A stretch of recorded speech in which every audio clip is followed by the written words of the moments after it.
Friend शुरू करते हैं आज की वीडियो। यहाँ पर ये बोल रही है कि शब्द बयां नहीं कर सकते कि तुम्हें यह देखकर मैं कितनी एक्साइटेड हूं। इसे हम इंग्लिश में बोलेंगे words can't express how excited I am to see you. Words can't express how excited I am to see you, यानी शब्द बयां नहीं कर सकते कि तुम्हें देखकर मैं कितनी एक्साइटेड हूं। या हम एक्साइटेड की जगह हैप्पी का भी यूज कर सकते हैं। ऐसे कह सकते हैं कि I can't express how happy I am to see you here. I can't express how happy I am to see you here. मैं तुम्हें बता नहीं सकती कि तुम्हें यहाँ देखकर मैं कितनी खुश हूँ।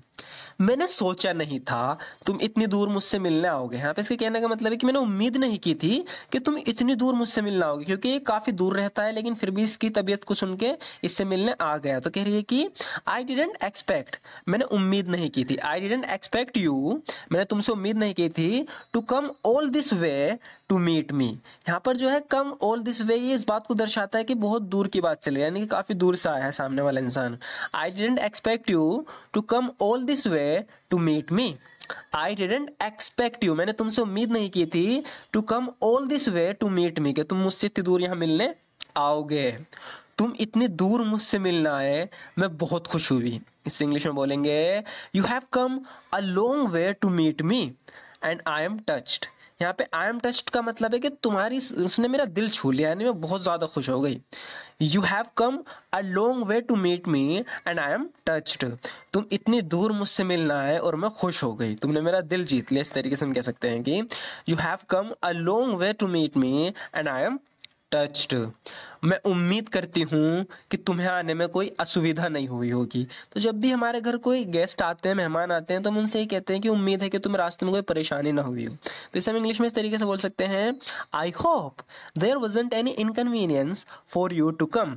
आई hope there wasn't any inconvenience for you to come. उम्मीद करती हूँ कि तुम्हें आने में कोई असुविधा यानी कोई दिक्कत नहीं हुई होगी।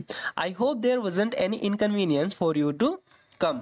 या हम इस तरीके से भी कह सकते हैं कि I hope your journey was trouble free. I hope your journey was trouble free, ये शॉर्ट भी है, काफी अट्रैक्टिव भी है। यहाँ पर हम यूज करेंगे ट्रबल फ्री, यानी परेशानी मुक्त रही होगी। कह रही कि मुझे उम्मीद है कि आपकी यात्रा परेशानी मुक्त रही होगी। I hope your journey was trouble free.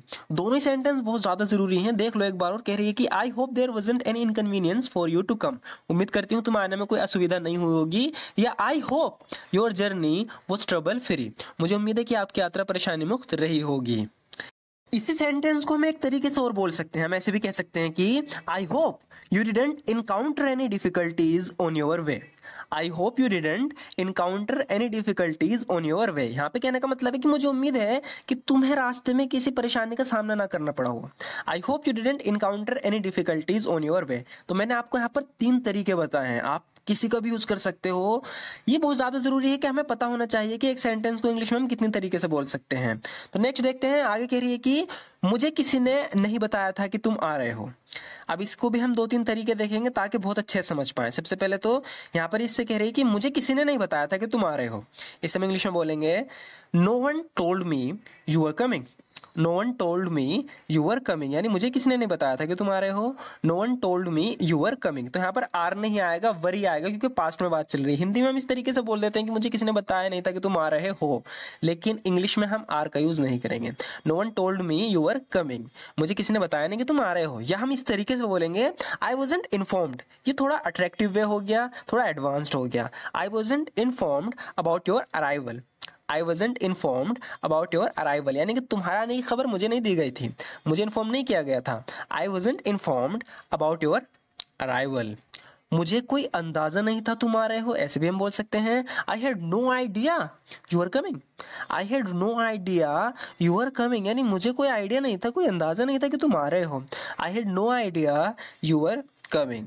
अब आगे बोल रही है कि अगर मुझे पता होता तुम आ रहे हो तो मैं तुम्हारे लिए खाना बना लेती।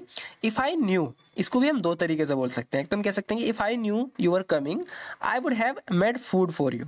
If I knew you are coming, अगर मुझे पता होता कि तुम आ रहे हो, I would have made food for you, तो मैं तुम्हारे लिए खाना बना लेती। या फिर हम इस तरीके से कहेंगे आई would have cooked food for you, यानी मैं तुम्हारे लिए खाना कुक कर लेती, यानी बना लेती। आई would have cooked food for you if only, अगर सिर्फ आई हैड एन आइडिया, मुझे एक अंदाजा होता यू वर कमिंग कि तुम आ रहे हो। I would have cooked food for you if only I had an idea you were coming, मैं तुम्हारे लिए खाना बना लेते अगर मुझे ये आइडिया भी होता ना कि तुम आ रहे हो। इतना लंबा सफर तय करके थक गए होंगे, इस तरीके से हम बोलते हैं ना मेहमानों से कि तुम इतना लंबा सफर तय करके आए हो, थक गए होंगे, तो इंग्लिश में बोलेंगे you must be tired from coming such a long way. You must be tired from coming such a long वे, इतना लंबा सफर तय करके तुम थक गए होंगे। You must be tired from coming such a long वे, मुझे यकीन है कि यात्रा ने आपको थका दिया होगा, इस तरीके से भी हम बोल सकते हैं।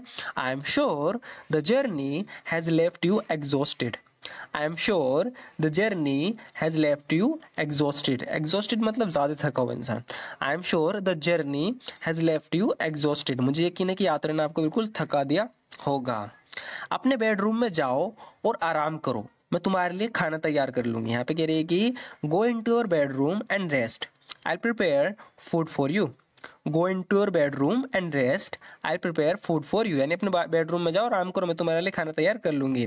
गो in to your bedroom and rest, I prepare food for you, या हम इस तरीके से कह सकते हैं कि you can go relax in your room, तुम जाके अपने कमरे में आराम कर सकते हो, रिलैक्स कर सकते हो। While I cook dinner for you, जबकि मैं तुम्हारे लिए डिनर बना लूँ। गिफ्ट फॉर हर, यानी मैं उसके जन्मदिन के लिए गिफ्ट ढूंढ रही हूँ।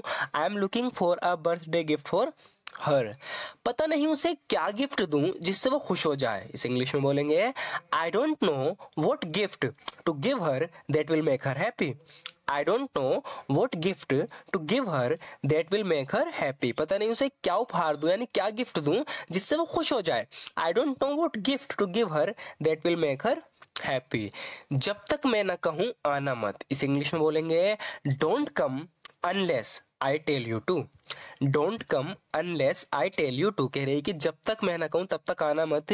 Don't come unless I tell you to, अगर उसे पता चला तुम यहाँ हो तो तुम्हारी जान को खतरा होगा, इस इंग्लिश में बोलेंगे if he finds out you are here your life will be in danger. If he finds out you are here your life will be in danger, यानी अगर उसे पता चला तुम यहाँ हो, if he finds out you are here तुम्हारी जान को खतरा होगा, your life will be in danger. उम्मीद करती हूँ उसे पता ना चले तुम यहाँ हो। I hope he doesn't find out you are here. I hope he doesn't find out you are here, तो यहाँ शी की जगह ही आएगा। I hope he doesn't find out you are here, उम्मीद करती हूँ उसे पता ना चले तुम यहाँ हो। वो तुमसे ही सबसे ज्यादा नफरत करता है। He hates you the most. He hates you the most, यानी वो तुमसे सबसे ज्यादा नफरत करता है। उसे लगता है टॉम को तुमने मारा है, वो नफरत इसीलिए करता है क्योंकि उसे लगता है कि टॉम को तुमने मारा है। इस इंग्लिश में बोलेंगे he thinks you are the one who killed Tom. He thinks you are the one who killed Tom, उसे लगता है कि टॉम को तुमने मारा है। He thinks you are the one who killed Tom. मैं हफ्ते में कम से कम एक बार लाइब्रेरी जाता हूँ, तो ये किताबें पढ़ने का बहुत बड़ा शौकीन है, बता रहा है इससे कि मैं हफ्ते में कम से कम एक बार लाइब्रेरी जाता हूँ। I go to the library at least once a week. I go to the library at least once a week, कह रहा है कि मैं हफ्ते में कम से कम एक बार लाइब्रेरी जाता हूँ। I go to the library at least once a week. मुझे किताबें पढ़ना पसंद है। I like reading books. I like reading books, यानी मुझे किताबें पढ़ना पसंद है। I like reading books.